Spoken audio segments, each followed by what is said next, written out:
에스겔 21장 28절로 32절까지의 말씀, 우리 다 같이 한 목소리로 합독하겠습니다.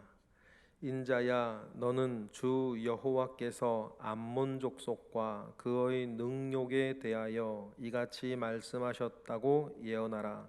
너는 이르기를 칼이 뽑히도다, 칼이 뽑히도다. 죽이며 멸절하며 번개같이 되기 위하여 빛났도다. 내게 대하여 허무한 것을 보며 내게 대하여 거짓 복수를 하는 자가 너를 중상당한 악인의 목 위에 두리니 이는 그의 날 곧 죄악의 마지막 때가 이름이로다. 그러나 칼은 그 칼집에 꽂을지어다. 내가 지음받은 곳에서, 내가 출생한 땅에서 내가 너를 심판하리로다. 내가 내 분노를 내게 쏟으며 내 진노의 불을 내게 내뿜고 너를 짐승 같은 자 곧 멸하기에 익숙한 자의 손에 넘기리로다. 내가 불의 섭과 같이 될 것이며 내 피가 나라 가운데에 있을 것이며 내가 다시 기억되지 못할 것이니 나 여호와가 말하였음이라 하라. 아멘. 우리는 지금 칼의 노래라고 일컬어지는 에스겔서의 예언 한 부분을 우리가 읽고 있습니다.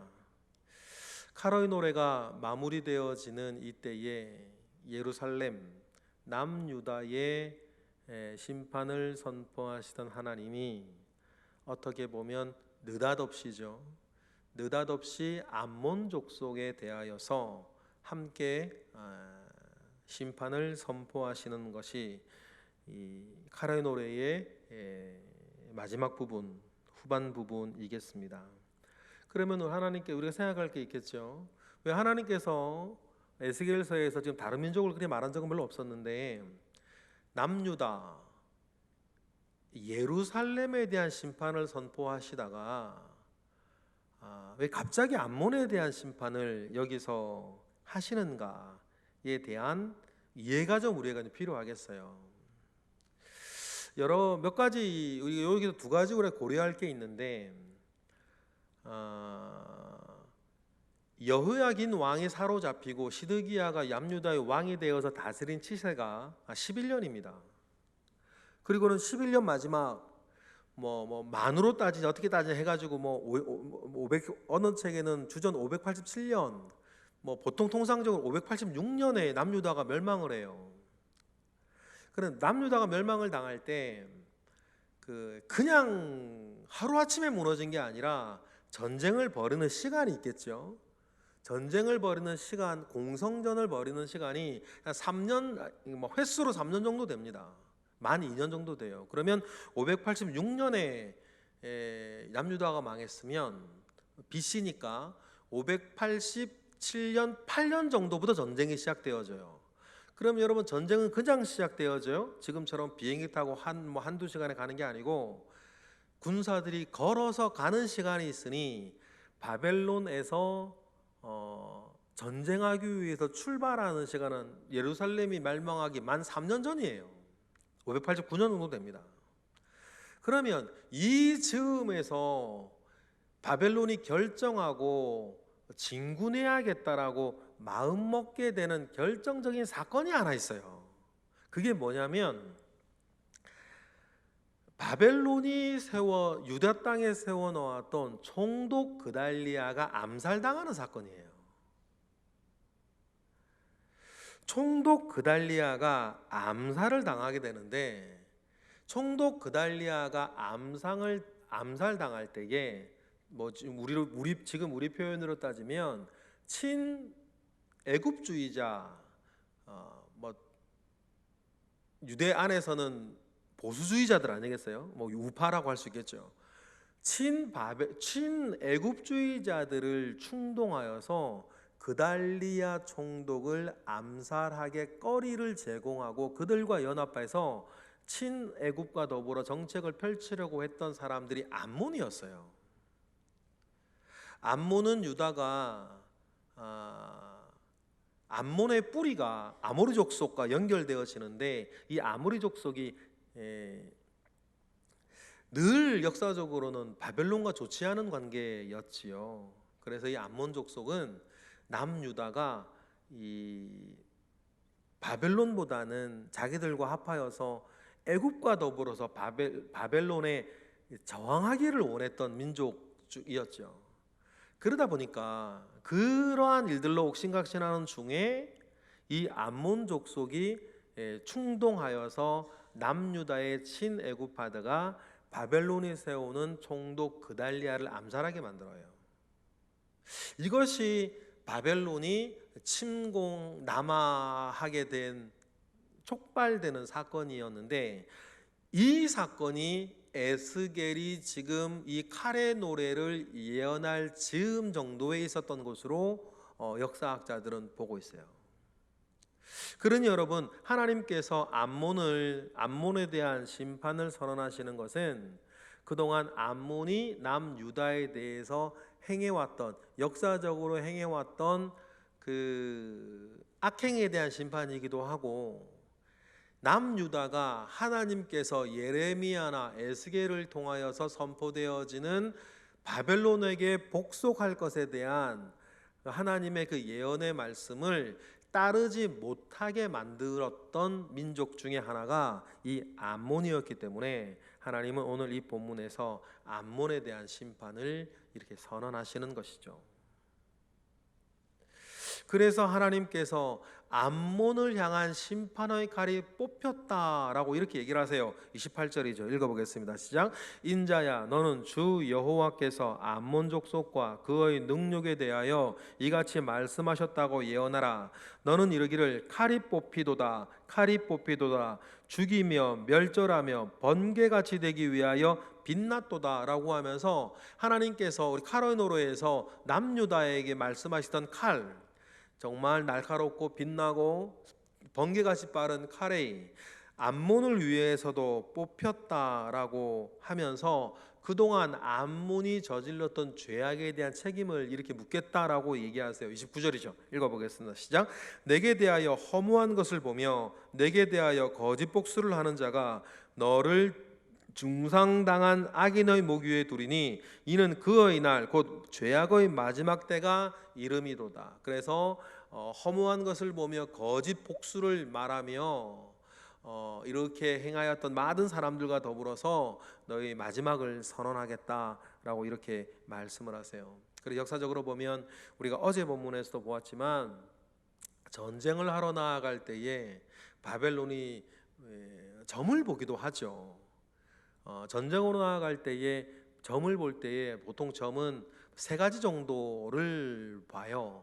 화살이 이렇게 있으면 화살에다가 지형이나 지명이나 나라 이름들을 붙여놓고 화살을 막 흔들어서 하나를 뽑으면 거기에 뽑히는 그곳으로 전쟁을 나아간다든지, 어느 길로 가면 좋겠는지 점성술을 사용하여서 어디로 가면 좋겠는지 이렇게 보는 것과, 그리고 그들이 섬기는 신에게 제사를 지내면서 짐승의 배를 가르면 그 간을 꺼내 보는 거죠. 간이나 내장의 모양들을 보는데 간의 빛깔들을 보며 양자택일 가운데에 하나를 선택하면서 점을 보면서 전쟁을 치루었는데, 이것이 바벨론에 굉장히 유행하는 것이었고, 바벨론에게 특히 유행하던, 나중에 로마 제국도 잘 쓰는 게 뭐냐면 전쟁을 치를 거냐 말 거냐, 전쟁을 지금 출발할 거냐 말 거냐, 어디를 먼저 칠 거냐고 할 때 짐승을 제사를 지내고 제사 지낸 제물이 되었던 짐승의 간을 이렇게 꺼내어서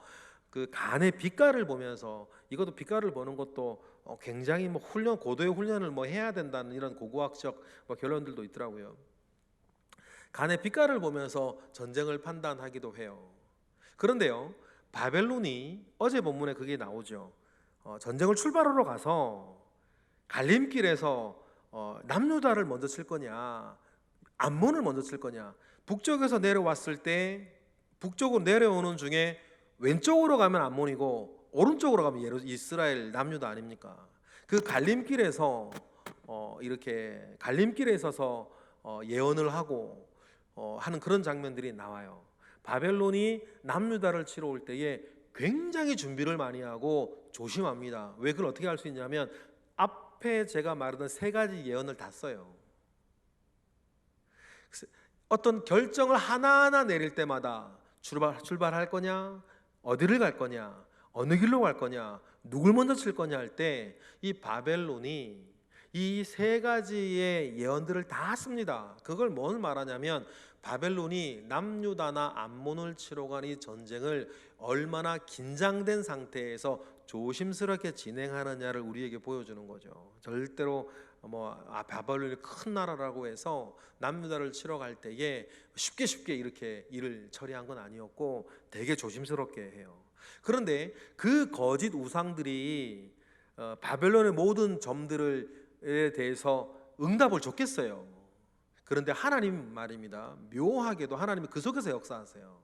그래서 바벨론의 모든 점들이 누구를 향하게 하냐면 예루살렘을 향하게 만드세요.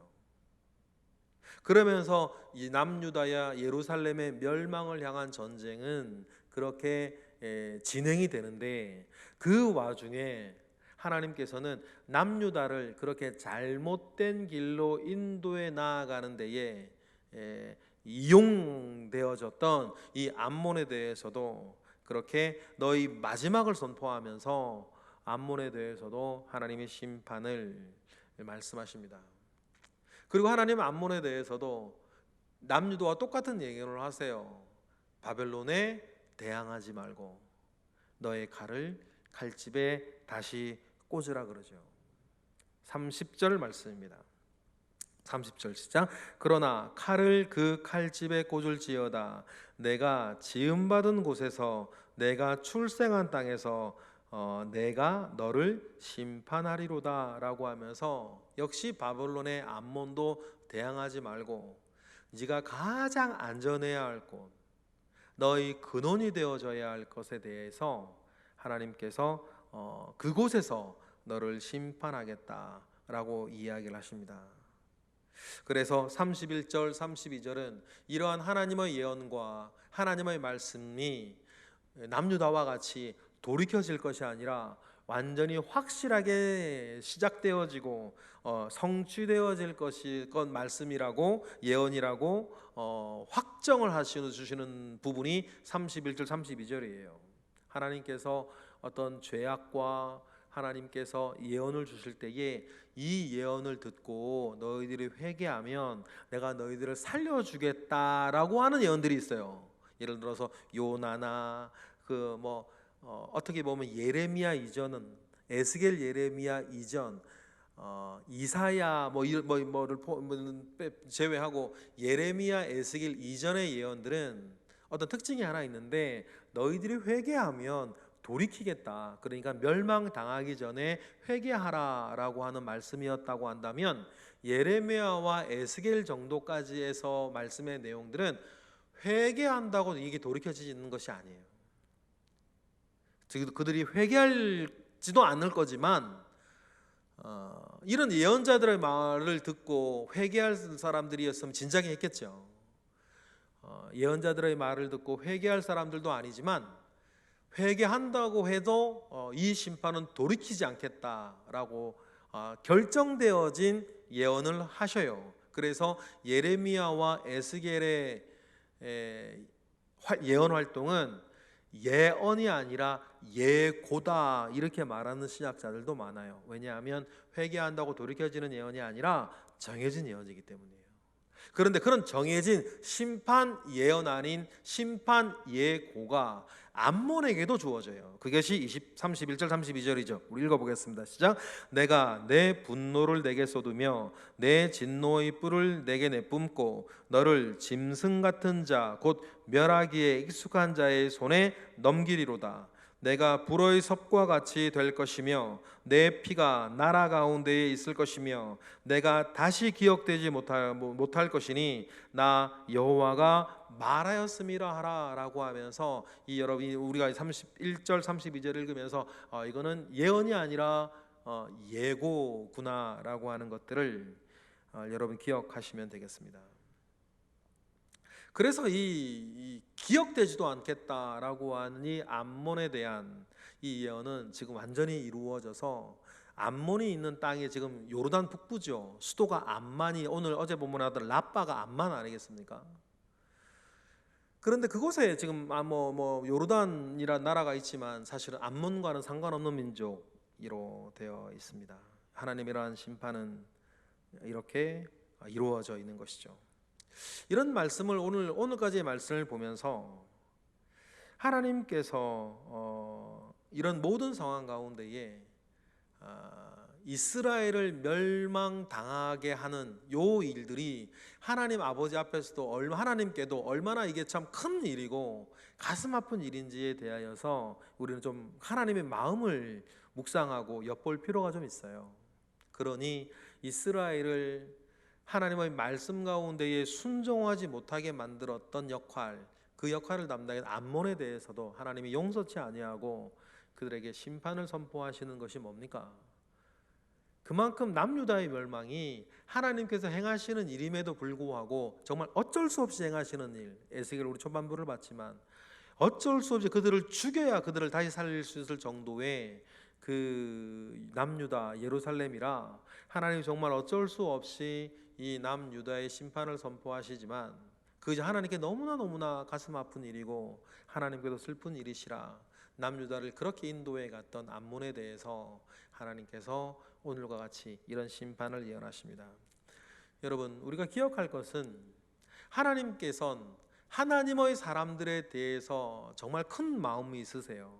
그래서 여러분, 믿지 않는 자라 하더라도 하나님의 사람들을 돕거나 아니면 반대로 믿지 않는 자들이 하나님의 사람들을 이렇게 대적하거나 아니면 다른 길로 끌고 갔을 때 하나님께서는 그 죄악을 결코 잊지 아니하신다.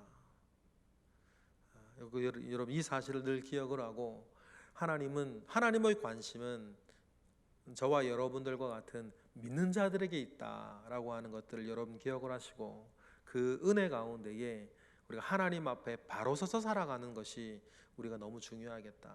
우리가 바로 서서 암몬 같은 자들을 이끌어 가야지 우리가 바로 서지 못해서 암몬 같은 자들이 이끌려 다녀서 되겠는가? 여러분, 우리가 누군지를 기억하라고 그 기억 가운데에 우리를 온전하게 여러분 지켜가시고 승리하시는 우리 모두가 되기를 주님의 이름으로 축복합니다. 기도하겠습니다. 할렐루야. 하나님, 하나님의 크신 은혜가 우리 가운데에 있습니다. 주여 은혜 위에 은혜를 더하여 주시고 하나님 아버지로부터 말미암아 오는 크신 역사 가운데에 살게 하옵소서. 우리가 바로 서서 믿지 않는 이들도 옳은 길로 온전하게 이끌어가게 하시기를 원하며 예수 그리스도 이름 받들어 감사하며 기도드렸나이다. 아멘.